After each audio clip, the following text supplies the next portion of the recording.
As a fan of any genre of music, you should always have respect for the roots in which your sound or your style has sort of drawn itself from.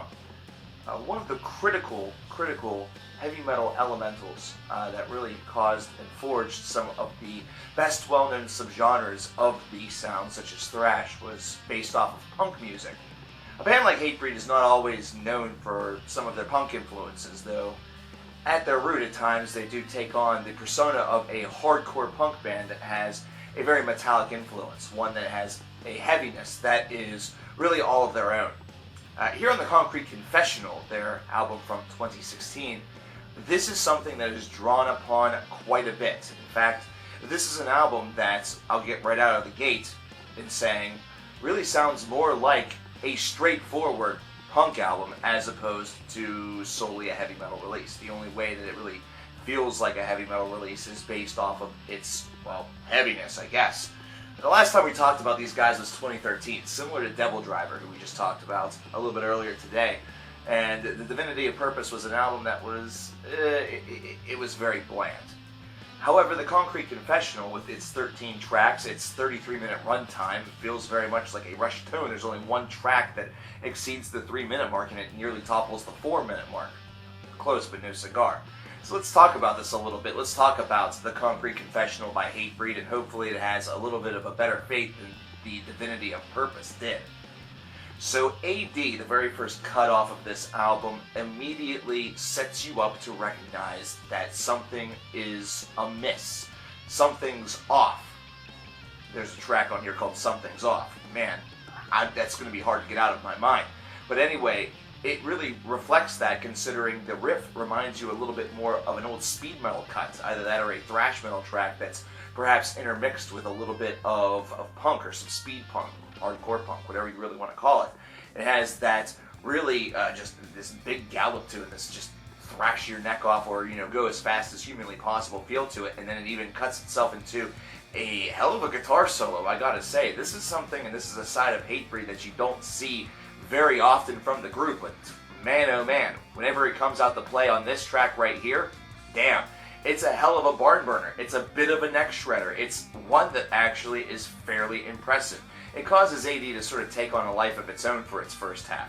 Its second half goes a little bit more into the traditional Hatebreed tempo and style, but don't let that discourage you. It's something that's actually feeling a little bit more like a real message that's being said really about what the American dream is now today. I don't think that AD is supposed to be Anu Domini. I think it's actually supposed to be American dream based off of some of the lyricism. And either way, hell of a good first cut. Really, it was better than all of the Divinity of Purpose. So we're already off to a really good start. Now, with the tracks that follow that, such as Looking Down the Barrel of Today, Seven Enemies, and In the Walls, we run ourselves into some of the old Hatebreedisms that caused them to be a band that is enjoyed by a lot of people, but also lambasted by a lot of others. Perhaps there should be a 5 reasons people hate Hatebreed video. It's way too much usage of the word hate in one title twice. But at any rate, this is something where the songs have lyricism that is meant to have a little bit of an uplifting approach to it, though its approach also feels a little bit tired, a little bit cliche, almost like they're trying to aim for some sort of catchphrase for a t-shirt or something like that, which, hey, poetic license is what it is, so take from this whatever it is that you feel. However, the latter 2 tracks on this, Seven Enemies and In the Walls, are ones that are sort of in and out in such a hurry that they don't feel complete. They feel like they leave a lot to be desired for a listener, just sort of abruptly cutting, almost like there was more that perhaps wanted to be said, but the words never came to mind. It's kind of an interesting way for it to cut. Moving forward, we have another couple of tracks that are able to sort of maintain the same direction that AD was able to really get us out of the gate with. So, you know, it looked like things were going downhill, but they go right back up with From Grace We've Fallen into Us Against Us. And then we get to Something's Off. Then we get to the track that's nearly 4 minutes in length, the longest cut on this disc. You have a song that really is straight out of the punk playbook that is introduced with a nice thick bass tone, and then it is something that is incredibly different from what you've heard thus far.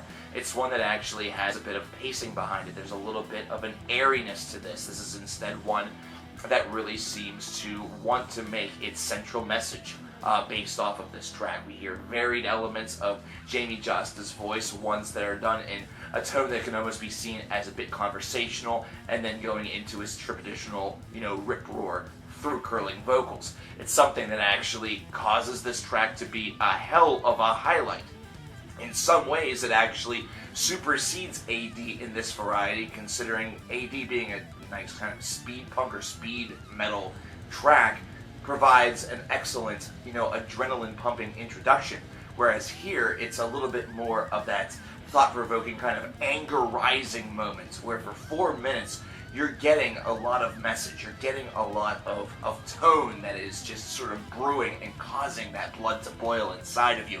And it's being delivered in a cerebral fashion, whereas the others feel a bit frantic and almost, unrequited. It's something that has a little bit of spontaneity and frenzy to it, as opposed to Something's Off, which feels very controlled and very calculated, almost like a serial killer that's moving in on its prey.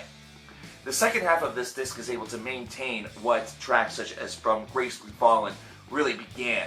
They're all solid cuts. The only thing that tends to happen on a Hatebreed album does happen a little bit here, where it does fall a little bit victim to parody.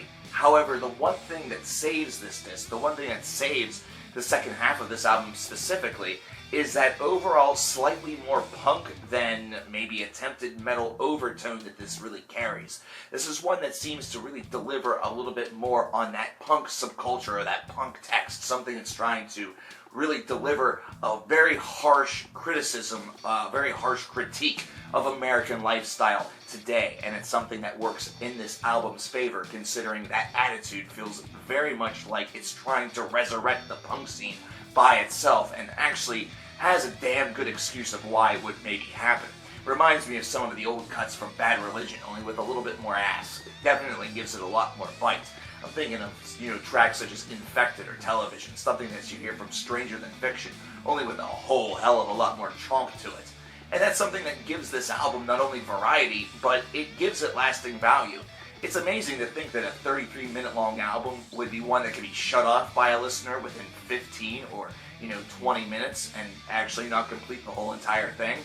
But it's something that can happen whenever parody sort of takes over your own sound, where it becomes kind of a bit of a joke of itself, and it doesn't really morph or weave or go too many places. There's enough movement and motion on this album that that Hatebreed does not feel tired. They don't feel, very I guess monochrome. They feel dynamic on this album. The Concrete Confessional is certainly one that doesn't read like a one-sided story. It's instead one that takes on many roles, really outlines many colors, and provides many sounds. And those are all three things that really work to its behalf, and very strongly, as I might add. Overall, I would give this album an 81 out of 100. It's got a lot of strength to it, and despite some of the tracks feeling either a bit unfinished or falling victim to that slight parody problem, it has a nice overall value to it. It's packaged very well, and its runtime does not really overburden you. It's instead something that you listen to very quickly. It gets your blood boiling, it gets your blood pumping a good bit. And really, Hatebreed is a band that's able to do that anyhow, but it does so in a different way on this album. They switch things up, and it feels very direct, in your face, and it's got a real message behind it. We talked about this past Monday with the new Radiohead album of how reality and humanity can certainly make a large difference whenever it comes to an album, and this is an album in the Concrete Confessional that has that reality behind it, that has that humanity that is swirled within the sort of the context and the dialogue about the reality. It's something where the same idea has been accomplished in two different ways by two different bands, delivering two very separate messages, but unifying in the fact that they both used reality and they both used their humanity as a way to deliver that message in a pretty strong fashion. I honestly came into this album expecting it to be a lot like The Divinity of Purpose. I expected to be bored. I expected to not find much of it that I liked. I was pleasantly surprised. Were you? I would like to know. Let me know in the comments below if you dug this review, either that or some of the other stuff that's been done. Hit the subscribe button. Join the nation. We'd love to have you. I'm CoverKillerNation, and I'll talk to you later. Take care.